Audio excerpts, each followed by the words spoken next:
Welcome back to Block TV. It's time now for Traders Take, and as of the time of recording, Bitcoin has sunk back down over the 24-hour period. It's now hovering still around the 7.2s or so, but there seems to be no sign of distinct further drops from here, at least at this stage. At least that's what I think. But you know what? Who has a better opinion on this than me? Of course, I'm talking about our technical analyst, Joe Saz from New York, is going to help us break it all down and see what secrets lie in the charts. Joe, so happy to see you again. What do you see in these charts? What does your dark arts reveal?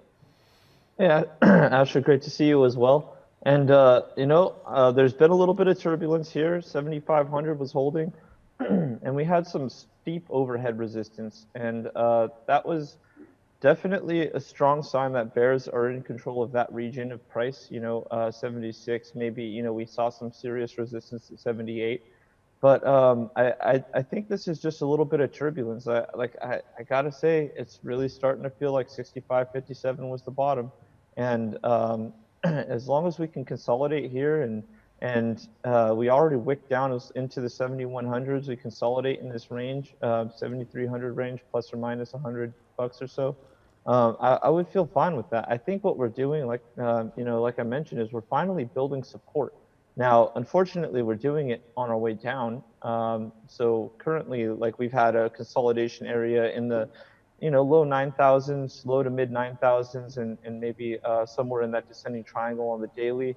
So let's just look back at this to get more accurate numbers.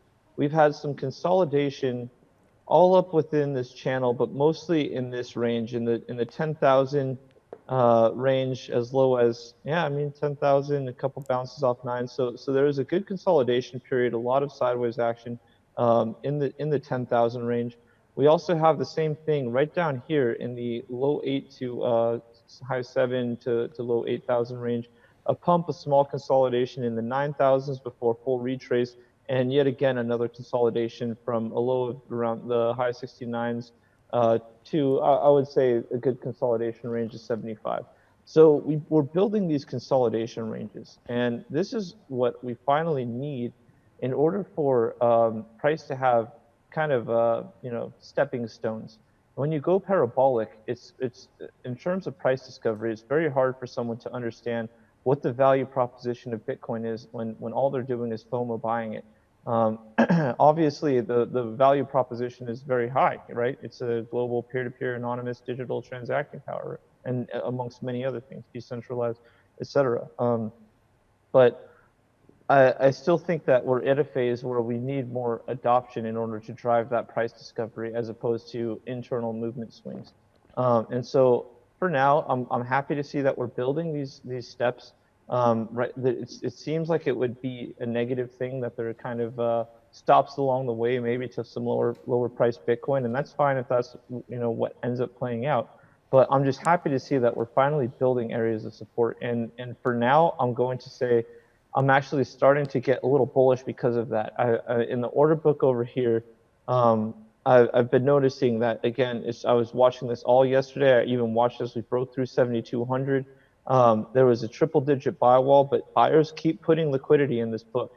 They keep. I think this is smart money, taking sellers' panic sells and like market sells, and just eating up their orders in a limit order. Because I think on exchanges like Coinbase Pro and maybe a few others that are highly regulated have a fee structure where if you're investing a certain amount of money or you're trading a certain amount of volume within a monthly period, say 10 million plus or so, I think your maker fees as a market maker, being one putting liquidity in the order book, you would be getting a 0% fee. I think it's above 10 mil. It might be above 50 or 100 mil. Who knows? But either way, if you're transacting at that high of a velocity per month, then you can do this without paying any fees.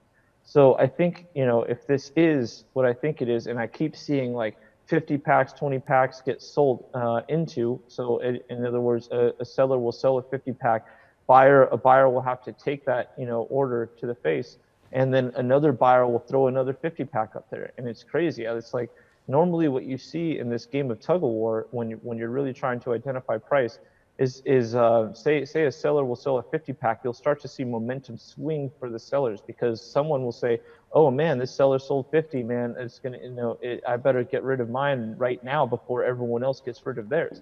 So you have this, psychological whirlpool of negative activity on the sell side, and the same thing can happen just as irrationally to the upside. So right now, I'm just seeing buyers take it to the face, and I'm seeing, sellers um, continue to throw everything they have at them, and it's wicking us down a little bit. It's making the price hurt, but it's not killing the price. So I'm really curious to see how this plays out. This phase has been going on for about I want to say two to 3 weeks, maybe a little bit longer, but I would say the pattern became very clear at least 2 weeks ago. So I'm very curious to see what this transition leads into. And I got to ask as well, I mean, we're about a third of the way into the month as the time of filming. December, as we've spoken about in the past, has historically been a month of relatively high volatility, whether we talk to the upside or downside.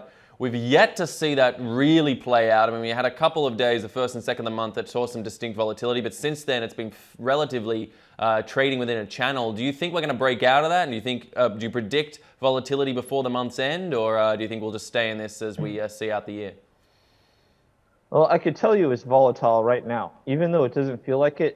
If I'm a volatility indicator, and I've been watching the books, and I see that we're stagnating, we're getting caught in a tight range. And the reason why a volatility indicator would make sense is to say, well, not only is a victor going to be declared in this little, battle between bulls and bears, but there's going to be a clear winner, and by the time that there is one, it's going to have a serious, move in that direction. So things are definitely building up to that volatility very soon. I think we're probably 5 days or less away from probably a price move, and my prediction is 8,200 for our move up to 8,200. I'm not saying in 5 days. I'm saying that that's going to be our next move before we make a decision to go.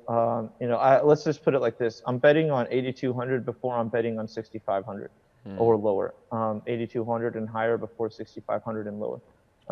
So I'm okay with this. The volatility is definitely bubbling up, and I think we're going to get a breakout. Again, it's been the bulls that have been pushing these gnarly wicks into the air. I mean, we have stuff like this, really just throwing the price up. We have stuff like this. There's been some accumulators. I mean, and this hasn't been like, oh, Tether news or some, China news or whatever. We have some, bulls reaching for the moon right now. And I think they're going to end up winning. Now, one other thing to add to that narrative, we do kind of have an ascending triangle here on the daily chart. We are looking at I usually don't invalidate a trend like this until without about 3 days or so of action, because Bitcoin does have a tendency to fake tons and tons of people out. So, you can start saying, all right, well, pack our bags, we're headed down. Or you could say, give it a couple days and let this cool off. That's kind of my approach to Bitcoin, is to really relax a little bit. Obviously, there are the volatile times when we have like the crazy swings, double-digit percentages, and or even $3,500 moves. So for now, I'm just, I got my 73. We're trading just below it. We bottomed out at 71.50 something, maybe 71.60 something. And I think the next move is our ascent back to this trend line, which is the trend line from the descending triangle that we broke down from. And I'm expecting us, 8,200 is probably where I'm expecting us to get there. I think we could get there a bit sooner. So, that's why I'm saying 8,200 or greater. But I'm personally positioned in the long, and I'm ready to. I'm ready for this thing to start really showing me signs that the bull market is intact, and this wasn't a mini bear market following a mini bull market. April 2nd to June, and then June to now. It's been such a crazy market cycle. You don't get this in 10 years in some markets. It's just unbelievable. So then, Joe, I want a quick summary on your behalf. I want to hear these words come out of your mouth. In the time that I've known you, Joe, you've predominantly been a bear in denial. Now, Joe Saz, are you a bull? You can admit it here. This is a safe space. I'm a 6 out of 10. I'm a 6 out of 10. So stick 10 being bullish. Mm-hmm. I would say that I'm starting to get the bull bug. All right. Might be happening. I'm just saying, if you hit above that 5, if you hit above that trend line, it sounds to me like you're a bull. You know, it can be a subtle bull, but a bull nonetheless. But I won't push you there. Yeah. All right, I wanna turn to Joe now, moving away from Bitcoin for a moment. I want to ask you about a particular alt and see what the charts bring us on this. Now, Tezos has had an interesting time recently because Binance offered free staking for the coin. Earlier, it saw a massive increase in the value of it, and there's now been some pullbacks. I want to see if there's anything the charts can show us, Joe, about this particular coin and whether it's got a meaningful future or if it's just hype. Can you see anything there that indicates it to you? Yeah. I mean, what I'm seeing is this is just a very, very wild ride. We have a ton of volume here. We do have a lot of big volume moves. Um, Not too, honestly, it's really hard to get anything from this. We do have some, horizontal support here. I'm just drawing out the first things I see. We have a lower low here. We have a lower high, just barely. Actually, this did break into that wick space. So, I mean, this thing's a little funky to me. You don't really get assets that are experiencing higher highs and lower lows at the same time, and you can't really say that you're bullish or bearish at that point. So for now, this thing we're in a pretty full swing bullish crossover of the short intermediate, short long-term moving averages, possibly even a crossover in coming weeks of the intermediate long-term moving average. I mean, I'm just boiling this all the way back down to fundamentals right now.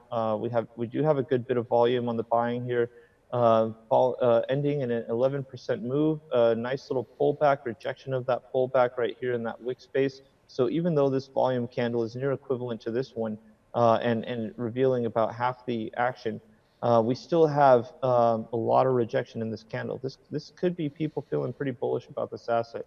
So I would say from the looks of things, I'd be curious to see how we react. If we can get above this line, I would say the next test is going to be up here. I can't. This is relative to USD, so this is my next area of resistance would be the all-time high, which it appears to be the all-time high. Maybe we started a bit higher. This is the numbers as reported by Kraken, and this started trading on Kraken in late 2018. So I mean, we don't have too much historical data to go on, but this thing does seem to be like it's in danger of challenging. Well, let's call this the all-time high for now, only because I don't have the historical data.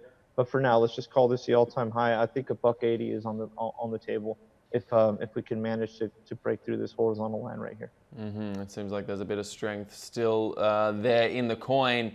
And as well, just in terms of pulling back on the picture of alts as a whole, there has been a small gain of ground in the last little while against Bitcoin's overall dominance. Nothing dramatic necessarily, but do you think there's any threat of an alt season coming in as perhaps we head towards the halving and people get a little bit more excited, or do you think that money's staying squarely in Bitcoin?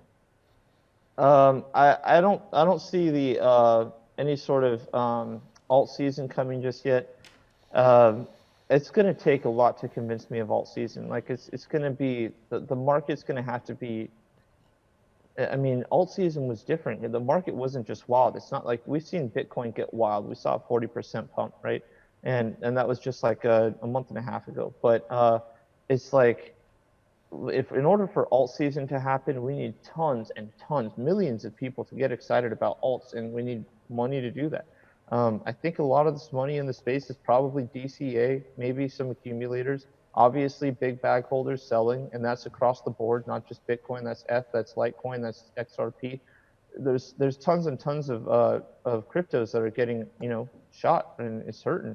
It's a pretty painful situation right now because everyone wants to call this a bull market, yet this is a pretty significant pullback. And even when we did pump out of dangerously low territory, we came right back, full retrace. So this is a very, very volatile and unpredictable market right now.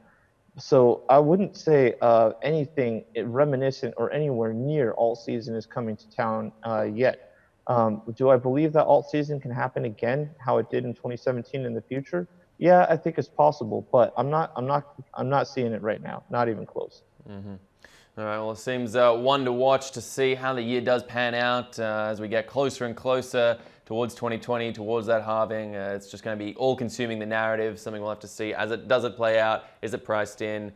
I guess we'll figure that all out together. But in the meantime, Joe Saz, I want to thank you so much for this Trader's Take, helping to break everything down for us. And for those at home, stay with us at blocktv.com for all the latest in news and information. I'm Asher Westrop Evans. Thanks for watching.